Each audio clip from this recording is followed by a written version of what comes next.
Bonjour à tous, émission croisée radio-vidéo sur RCF à l'occasion du premier tour de l'élection municipale. Nos équipes ont été sur le terrain tout au long de la soirée de ce dimanche. Interviews, réactions, reportages d'ambiance dans les différents QG politiques ici à Clermont-Ferrand, mais aussi pour les autres villes du département. Depuis la préfecture du Puy-de-Dôme, nous retrouverons dans quelques minutes Laurent Siouveau et Marianne Poty qui nous donneront des résultats circonscription par circonscription. L'ensemble de cette émission est réalisé grâce aux moyens de RCF 63 et de la Web TV du diocèse de Clermont.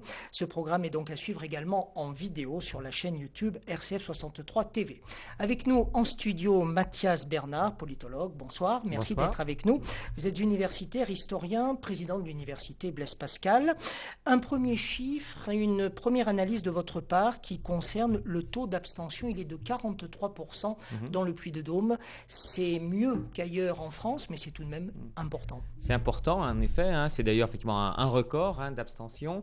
Et ce qui est surtout intéressant, c'est de voir que ce taux en fait recouvre des réalités très différentes. C'est-à-dire qu'on a quand même, notamment dans les petites communes rurales, on a plutôt bien voté, alors même parfois qu'il n'y avait pas forcément d'enjeu. Parfois, il y avait même une liste unique. Et en revanche, dans les villes, dans les agglomérations, les villes, notamment les villes tenues par la gauche, on voit que le taux d'abstention parfois avoisine les 45%, 48%. On peut parler d'un abstentionnisme dit de gauche ? Tout à fait. Il est très clair qu'on a une fraction importante des électeurs habituellement de gauche qui se sont abstenus. Sans doute, comment on explique ça ? C'est sans doute effectivement par sanction, en quelque sorte, de la politique gouvernementale, de déception effectivement vis-à-vis de l'action gouvernementale. Donc des électeurs qui n'ont pas forcément voulu voter à droite, bien sûr, qui n'avaient pas forcément de proposition à la gauche de la gauche, en quelque sorte, dans leur ville, pour pouvoir porter leur vote. Donc c'est vrai que ils se sont abstenus et du coup, c'est vrai que c'est une des raisons pour lesquelles on va voir un certain nombre de candidats de droite avec le même score qu'en 2008, faire plus de voix en pourcentage parce que eux ont gardé la mobilisation de leurs électeurs. Alors vous parlez, Mathias Bernard, d'abstentionnisme de gauche. Néanmoins, ces derniers jours, ces dernières semaines, l'UMP était vraiment au cœur des débats ici en France, des débats médiatiques, avec aussi la contre-attaque de Nicolas Sarkozy. Certains observateurs annonçaient justement une claque de l'UMP. L'UMP n'a pas pris de claque. Non, c'est très clair. On voit que cet effet, effectivement, ce contexte national n'a pas forcément eu d'effet, justement, sur le scrutin municipal. Alors peut-être que c'est lié, justement, un petit peu à la particularité du vote. Peut-être qu'aussi le fait que ces affaires apparaissent dans le contexte préélectoral, finalement, a pu aussi apparaître comme une forme de manipulation ou d'instrumentalisation. Et du coup, c'est vrai qu'on ne voit pas forcément d'effet sur le comportement des électeurs aujourd'hui. On va partir tout de suite pour la préfecture du Puy-de-Dôme, retrouver Laurent Siouveau qui va nous donner des résultats avec des surprises que nous commenterons dans un instant. Des villes comme Nonant, Sébaza, Romagna, Beaumont, Landes passent de la gauche à la droite. On vous retrouve, Laurent Siouveau. Roya, Marcel Alédo, UMP 69,48% et Christian Bernette, divers gauche, 30,52%. Louis Giscard d'Estaing obtient 58,43%, Éric Spina pour le PS 23% et Brigitte Vory-Bilbao, ensemble Réveillon Chamalières 18,58%.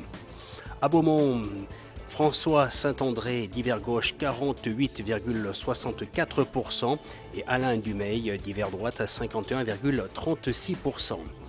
Issoire, Bertrand Barrault, UMP 33,91%, Jacques Magne, Parti Socialiste 21,32%, Laurent Pradier, liste d'hiver 17,45%, Dominique Morel, Front National 12,13%.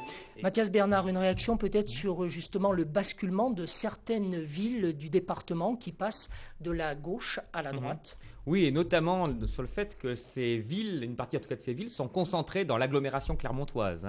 Et donc avec 6 villes justement de Clermont Communauté, qui font partie de Clermont Communauté, qui basculent. Certaines sont quand même des fiefs historiques de la gauche. Je pense notamment par exemple à Sébaza. D'autres ont été bien sûr conquises plus récemment, comme Landes, etc. Donc du coup, il y a des situations un petit peu différentes. Mais c'est vrai qu'avec 6 villes sur 21 qui basculent comme ça, qui changent de couleur politique, ça va quand même modifier les équilibres politiques. Ça veut dire quoi ? Ça veut dire que Clermont Communauté peut passer à gauche ou qu'il y aura une représentation de la droite à l'exécutif, ce qui n'était plus le cas depuis maintenant 5 ans. Donc pour que Clermont en communauté puisse passer donc à droite, effectivement, il faudrait que Clermont-Ferrand, je dirais, elle-même bascule aussi à droite. Donc ça, on verra ça la semaine prochaine. Mais quoi qu'il en soit, c'est sûr que la représentation de la droite sera plus importante.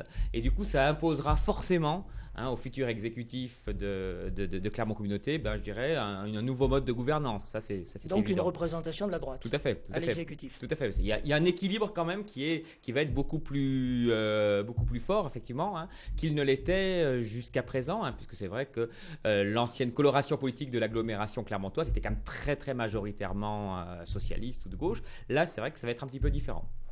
On va écouter maintenant les réactions de certains candidats. On va commencer par le candidat à Clermont-Ferrand, Olivier Bianchi pour le PS, avec 30,99%, donc 31%, et Jean-Pierre Brenas pour l'UMP avec quasiment 25%. On les écoute tous les deux, on commente ensuite leurs résultats. La gauche à Clermont-Ferrand résiste dans un moment où elle est en train d'être attaquée dans l'agglomération, dans le département et en France en règle générale. Donc je suis plutôt satisfait du résultat de la gauche. Ensuite, je constate que ce que j'avais annoncé durant toute cette campagne s'est avéré vrai. 1, une abstention très forte. 2, un Front National élevé, ce qui ne me réjouit pas du tout. Et donc aujourd'hui, je dis aux Clermontois, vous devez choisir votre maire, vous devez vous mobiliser. Ceux qui aujourd'hui ont fait le choix de l'abstention ont donné plus de voix et ont donné plus de mouvement à la liste de l'extrême droite. C'est ça qui est grave. Et donc je leur demande de se mobiliser pour ce deuxième tour et de se rassembler derrière le candidat de la gauche. Ensuite, je constate, c'est la seule vraie surprise de ce scrutin, qu'il y a eu un vote utile à droite. Je l'ai dit, ce vote utile donc a fait que Michel Fongé aujourd'hui fait un score très bas par rapport à son score habituel et que les électeurs de droite ont préféré donner une prime en quelque sorte à Brenas. Mais Jean-Pierre Brenas, à travers ce score, ne fait pas un score... Parce qu'aujourd'hui, ne nous trompons pas, vous savez, les résultats, c'est toujours des miroirs aux alouettes. Là, on va dire, oulala, mais Jean-Pierre Brenas a fait un gros score. Mais il a fait quoi, 24%? Mais l'UMP fait 22% à Clermont-Ferrand traditionnellement. Où est le gros score? Il n'y a pas de gros score. Il a simplement eu un transfert de voix du centre droit sur lui, mais ça ne fait pas la révolution. Donc moi je dis qu'il faut regarder attentivement ces résultats et se mobiliser pour un deuxième tour qui doit voir monter la participation des électeurs clermontois. Alors, premier renseignement, c'est une poussée très forte de l'ensemble des forces d'opposition dont je suis à la tête et un recul historique du Parti socialiste à Clermont-Ferrand. Le candidat socialiste qui est en repli de près de 20 points par rapport au scrutin de 2008, c'est tout à fait exceptionnel. Le deuxième point, c'est que les Clermontois ont choisi très clairement qui devait aujourd'hui incarner l'alternance à Clermont-Ferrand. J'ai aujourd'hui une responsabilité et je vais tendre la main à l'ensemble des forces d'opposition qui souhaitent eux aussi le changement à Clermont-Ferrand. La réussite de ce score, 25% au premier tour, c'est pas mal à Clermont-Ferrand. Je vois cette réussite grâce à un projet que je porte depuis plusieurs mois qui a rencontré les Clermontois. Un projet ambitieux, crédible, sérieux, qui prend en compte les préoccupations des Clermontois. Je vois à travers ce résultat, très bon, également une aspiration au renouvellement des têtes dans l'opposition municipale. Et puis enfin, les Clermontois ont su distinguer qui souhaitait véritablement l'union, le rassemblement, l'unité et ceux qui l'ont empêché. Mathias Bernard, une première réaction. Alors on le voit, Olivier Bianchi et Jean-Pierre Brenas sont satisfaits tous les deux. Forcément, ça c'est les soirs d'élection. Olivier Bianchi qui est nettement loin, qui est très loin des 43% de Serge Godard en 2001 et des 49% de ce même Serge Godard en 2008. Jean-Pierre Brenas, lui, qui ne pourra pas faire basculer Clermont sans les voix de l'UDI, voire celles du Front National. Une réaction de votre part? Oui, je pense qu'en fait, ni l'un ni l'autre ne doivent être vraiment satisfaits au fond d'eux-mêmes. même. Hein. D'abord parce qu'effectivement, Olivier Bianchi fait un score, c'est la liste qu'il conduit a fait le score le plus bas, hein, effectivement, d'une liste de gauche aux élections municipales. Hein. Même Roger Quillot en 1995, hein, dans vraiment le scrutin qui avait été le plus serré hein, pour les socialistes, avait fait 41% au premier tour. Donc là, il est quand même 10 points en dessous, hein, Olivier Bianchi, 10 points en dessous justement de ce score-là. Donc, et c'est vrai que le total même des voix de gauche, y compris en incluant l'extrême gauche, y compris en incluant la liste de Mireille Lacombe, hein, est certes supérieur à 50%, mais il est loin des 2/3 des voix quasiment que la gauche réunissait à Clermont depuis une dizaine d'années. Donc c'est vrai qu'on a là un reflux très net.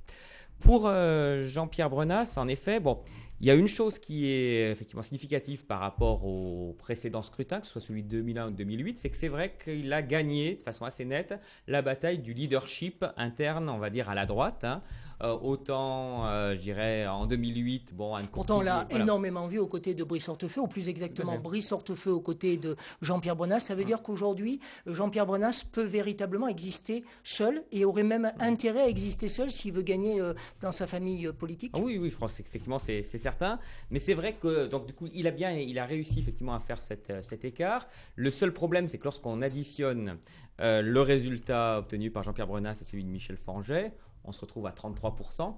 Ça ne va pas être suffisant. C'est pas suffisant. Et par exemple, le total Anne Courtier et Michel Forget en 2008, c'était 36%. C'est-à-dire qu'il y a même un reflux, je dirais, des voix de la droite républicaine et modérée, effectivement, d'un scrutin à l'autre. Et en fait, le vrai gagnant hein, du scrutin cette fois-ci, c'est le Front National. C'est vrai qu'il fait une irruption vraiment spectaculaire hein, dans le jeu politique. Alors précisément, on va écouter le représentant du Front National, en tout cas la tête de liste qui est Antoine Rechagneux ici à Clermont-Ferrand, avec 12,71%. Vous dites que c'est le grand gagnant de ce premier tour. En tout cas, c'est un arbitre évident. Autre arbitre, Alain Lafont, pour le Front de gauche. Il est un peu moins bon qu'il y a 6 ans. Il était à 13% il y a 6 ans. Aujourd'hui, il est à 11,49%. C'est quand même un score qui compte ici pour le premier tour de l'élection municipale à Clermont-Ferrand. On écoute Antoine Rechagneux, puis Alain Lafont. Alors on est plutôt content, tout à fait. Donc on attend les scores définitifs de chaque personne. Et je vois qu'aujourd'hui, en fin de compte, nos valeurs et nos idées ont progressé énormément. Et donc on sera présent au second tour, à moins qu'il y ait des propositions et des alliances qui puissent se faire pour gouverner cette ville d'une autre façon. Je suis simplement prêt à donner mon programme, que chacun lise les programmes de chacun, et puis qu'on voit ce qu'on peut faire ensuite. Monsieur Brenas, si c'est lui qui décide, ou Brice Hortefeux, je ne sais pas, mais en tout cas, notre programme est clair, il est pour les Clermontois, et donc on verra ce qu'il veut faire. C'est une progression normale, puisque c'est une ville où on a cultivé la misère, on cultive le socialisme, on cultive le clientélisme, et les Clermontois aujourd'hui ont levé la tête, et je suis satisfait. Au niveau national, vous savez, Clermont-Ferrand, c'était un petit peu une terre de mission, c'est ce qu'avait dit Marine Le Pen. Donc au niveau national, nous allons bien sûr gagner des villes. Et puis Clermont-Ferrand est un petit peu une situation à part. Je ne vais pas vous dire que l'Auvergne, c'est pas la France, mais enfin, l'Auvergne, c'est compliqué. Je dis que c'est pas mal.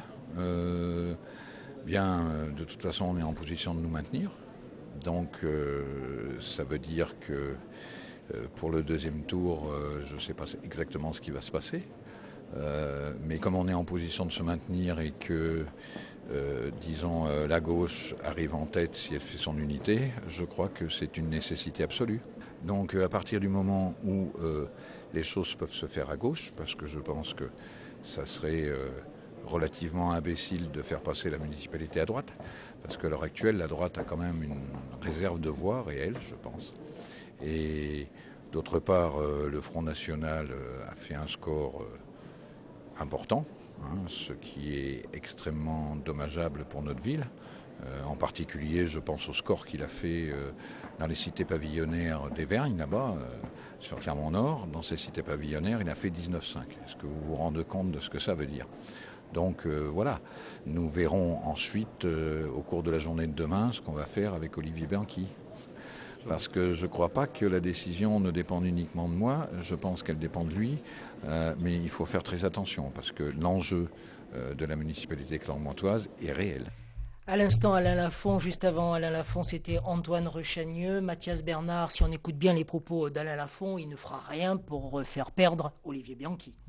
Oui, il est quand même sur un positionnement relativement ouvert. Justement, c'est ce qui a fait un petit peu sa marque de fabrique, y compris à l'époque où il était à la LCR ou au NPA. C'est qu'il a incarné un petit peu une aile plus ouverte au reste de la gauche. Bon, il faut bien voir effectivement que son score est quand même, même s'il est en dessous de celui de 2008, est quand même un score important. D'autant que par rapport à 2008, il y avait une autre liste de lutte ouvrière. 13,81 points exactement. Voilà, tout à fait. Donc du coup, il est quand même, et dans un contexte en plus où par rapport à 2008, on est dans un reflux national du vote d'extrême gauche. Donc du coup, c'est quand même un score important. Et c'est vrai que c'est de toute façon au moins une partie des voix qui sont portées sur Alain Lafont sont indispensables à Olivier Bianchi pour l'emporter. Donc c'est vrai qu'on voit bien qu'il y a quand même un jeu, bien sûr, pour peser en quelque sorte de la part d'Alain Lafont, pour peser évidemment sur l'inflexion du programme d'Olivier Bianchi au second tour. Comment expliquez-vous, Mathias Bernard, que dans une ville comme Clermont-Ferrand, qui n'est quand même pas une ville où l'on vit trop mal et où il y aurait trop d'insécurité, les deux listes dites d'extrême gauche, extrême droite, comptabilisent à L2 25% des voix. C'est quand même important. C'est important, effectivement. Alors, côté extrême gauche, c'est une tradition d'ailleurs assez récente à Clermont-Ferrand, parce qu'en fait, cette présence de l'extrême gauche, on ne l'avait pas véritablement dans les années 70 ou 80. C'est un phénomène qui est apparu vraiment à la fin des années 90, justement, autour d'une volonté en quelque sorte d'une gauche un petit peu alternative, pas forcément extrême d'ailleurs, mais un petit peu alternative à la gauche dominante qui effectivement Parti socialiste, Parti communiste. Voilà, tout à fait. Donc du coup, il y avait plus une volonté, on va dire, diversité de la gauche que véritablement de vote forcément militant, extrémiste. Enfin je pense qu'il faut effectivement se garder d'analyser de façon très idéologique. C'est davantage l'analyse pour l'extrême droite. On est dans un vote militant. Alors sur l'extrême droite, c'est aussi différent. Là pour le coup, c'est quelque chose d'assez récent qu'on avait déjà d'ailleurs repéré au premier tour des présidentielles de 2012, où Marine Le Pen l'avait emporté. C'est sans doute dû, là encore, je dirais quand même à la volonté de banalisation en quelque sorte, à la stratégie de banalisation qu'a engagée Marine Le Pen. Je dirais par rapport, à un certain nombre de son discours. Je crois quand même que justement la thématique de l'insécurité, je dirais le climat de crise économique et sociale qui est présent quand même aussi à Clermont-Ferrand, notamment justement dans cette zone pavillonnaire qui sont à proximité, on va dire, de grands ensembles, etc. Tout cela a pu jouer dans le vote, dans ce nouveau vote Front National, effectivement, dans la ville de Clermont. Merci d'être avec nous sur RCF à l'occasion de cette émission Croisée Radio-Vidéo pour le premier tour de l'élection municipale ici dans le Puy-de-Dôme. On poursuit avec toujours ce focus sur Clermont-Ferrand. On a parlé du camp des gagnants. Pour l'instant, ils sont plusieurs à pouvoir se maintenir.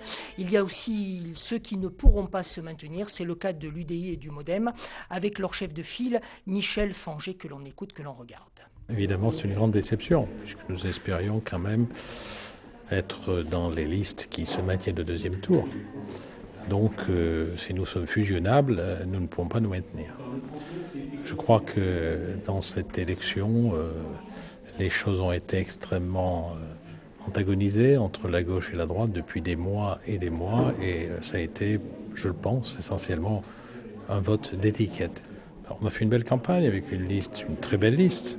Je crois qu'on a eu un bon accueil sur le terrain, mais je crois qu'effectivement, notre message d'union dans ce pôle central qui réunissait des gens de toutes les sensibilités n'a pas été sans doute suffisamment retenu par les électeurs, à nos dépens d'ailleurs, et au profit bien sûr des listes principales UMP et PS. Alors il faut que bien sûr je vois l'ensemble de mes troupes et donc de cette liste, nous allons y réfléchir ce soir. Ce qui est clair, c'est que si effectivement l'alternance est possible à Clermont-Ferrand, nous ne serons pas un obstacle, bien évidemment, mais nous concourrons à ce changement. Michel Fangé qui comptabilise donc 8% des votes au terme du premier tour de l'élection municipale à Clermont-Ferrand. Il parle lors de cette interview du message de l'union qui aurait été brouillé, en tout cas l'union qui n'était pas évidente. C'est vrai qu'on n'arrivait pas trop à suivre l'union aussi avec Gilles-Jean Portejoie. Est-ce que c'était un peu le mariage de la carpe et du lapin ? Oui, je pense que c'est vrai qu'il y avait peut-être un problème de lisibilité en quelque sorte, d'une liste qui, justement, au nom de l'Union, avait quand même associé des personnalités de sensibilité quand même différentes, qui d'ailleurs effectivement avaient pu s'opposer dans le passé. Effectivement, Michel Fanget et Anne Courtillet d'une part. Anne Courtillet qui avait été candidate d'ailleurs, voilà, en 2008, Michel Fanget étant étant concurrent en quelque sorte en 2008 également. Donc c'est vrai que peut-être que la composition de la liste, qui effectivement balayait quand même un spectre assez large en quelque sorte, du centre droit jusqu'à la droite, effectivement UMP, je dirais, n'a pas forcément été compris par les électeurs. Je pense que c'était un premier élément.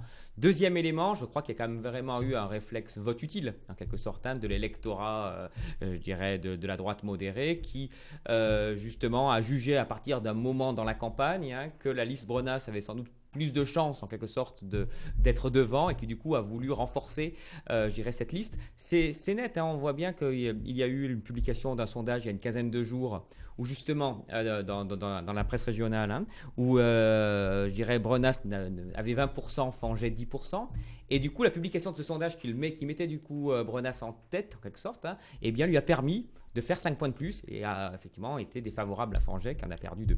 On va rejoindre Chamalières où nos équipes étaient également présentes au moment de la première réaction de Louis Giscard d'Estaing. C'est donc avec beaucoup de fierté que nous allons poursuivre notre action pour vous et avec le soutien d'une large majorité de Chamaliérois qui n'auront donc pas à se déplacer dimanche prochain. Je vous remercie.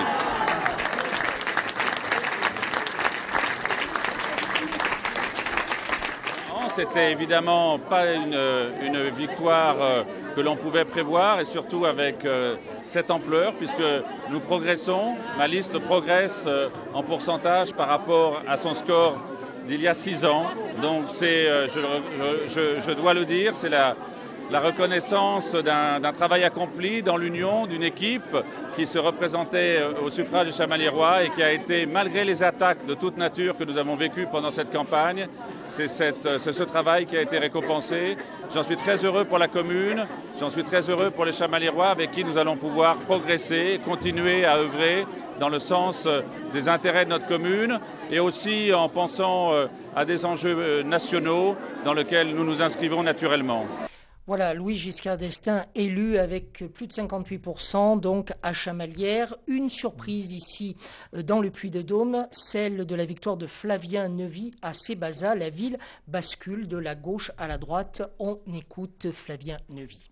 On sait très bien que lorsqu'un maire se représente, un maire sortant, c'est très difficile de battre un maire qui se représente. On le voit, les statistiques montrent qu'en gros 80% des maires qui se représentent sont réélus.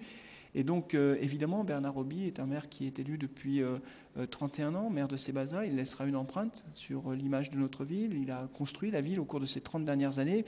Il était évident que ça aurait été plus difficile, certainement, cette élection, s'il s'était représenté. Il a pris la décision de ne pas se représenter. Il a qualifié lui-même sa décision de raisonnable et responsable. C'est une décision qui est respectable. Et c'est vrai que, très clairement, ça crée une opportunité pour, justement, une alternance à Sébaza. Une réaction, Mathias Bernard, au propos, peut-être pas de Flavien Neuvy, là, que l'on vient d'entendre, mais plus exactement au fait qu'une ville comme Sébaza, bastion de la gauche, bien bascule justement de la gauche à la droite.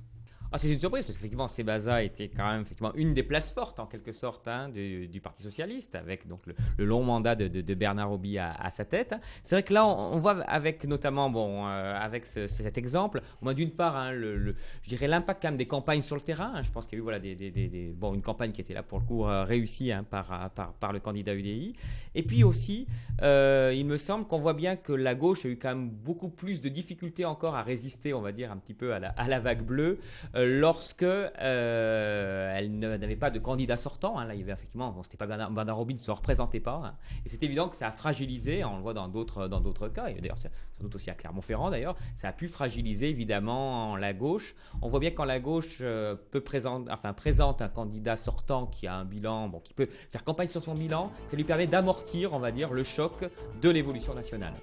Merci beaucoup Mathias Bernard d'être venu sur ce plateau. Merci à l'ensemble des personnes qui ont rendu possible ces émissions croisées radio-vidéo. Laurent Cioveau, Simon Didier Laurent, Marianne Poty, Vincent Guerrier, Jonathan Verrier, Césaire Boukoulou, réalisation Alain Fabi et Georges Abikatar. À très bientôt sur RCF. Merci.